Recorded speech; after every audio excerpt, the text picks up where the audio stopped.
Oh, hey, what's up? I think it's okay.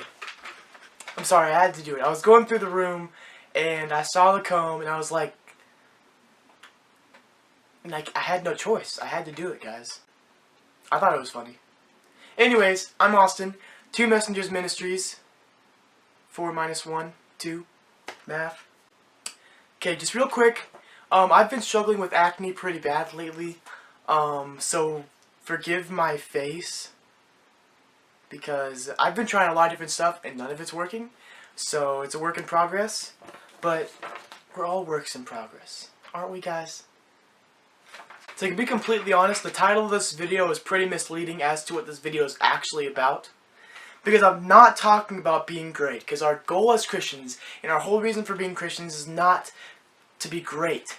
Our goal as Christians is not to be great. In fact, the number one thing that it's all about is faith. Okay, it's not about doing things to be great. Let me be clear. This video is not about being great and doing this for yourself like that. This is not to glorify the need to do works or anything like that. Okay, our faith is about faith, right?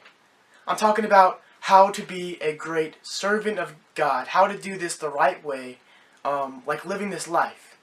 Okay, so we look at names like Noah and Elijah and David. Okay, they all have, of course, faith in common, but they all did one thing. All of those amazing prophets and well-known Christians in the Bible that we know of today, they all did one thing. And that one thing, that key to being quote-unquote great, and to serving the Lord the best way we can, the key to being quote-unquote great, there's one thing that all of those people did, all of those amazing people the great prophets, people like Abraham, all those people did one thing in common. This one thing is they did what God told them to do. That's what we need to do. We need to do what God tells us to do. Look at Noah. God told him to build an ark, so he built an ark. Look at Abraham. God told him to move and lead his people this way. He did that. Look at Moses. God told him to lead his people out of Egypt. And Moses didn't really want to do it at the start. A lot of these people didn't. But guess what? He did it. Then we look at Elijah, and there's so many things like that he did. Look at David. There's a lot of things like that he did. Okay, this big thing I'm talking about is just doing what God tells us to do. I want to look at this one little piece of scripture that really exemplifies this point more than a lot of other ones. Okay? And that is Matthew 4:18-22. Let's read it. As Jesus was walking beside the Sea of Galilee, he saw 2 brothers, Simon, called Peter, and his brother Andrew. They were casting a net into the lake, for they were fishermen. "Come, follow me," Jesus said, "and I will make you fishers of men." At once they left their nets and followed him. Going on from there, he saw 2 other brothers, James, son of Zebedee, and his brother John.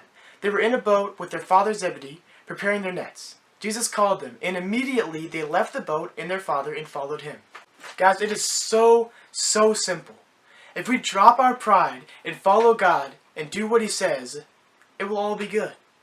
And he has such big plans for us if we only obey him and do what he wants us to do. It is so simple.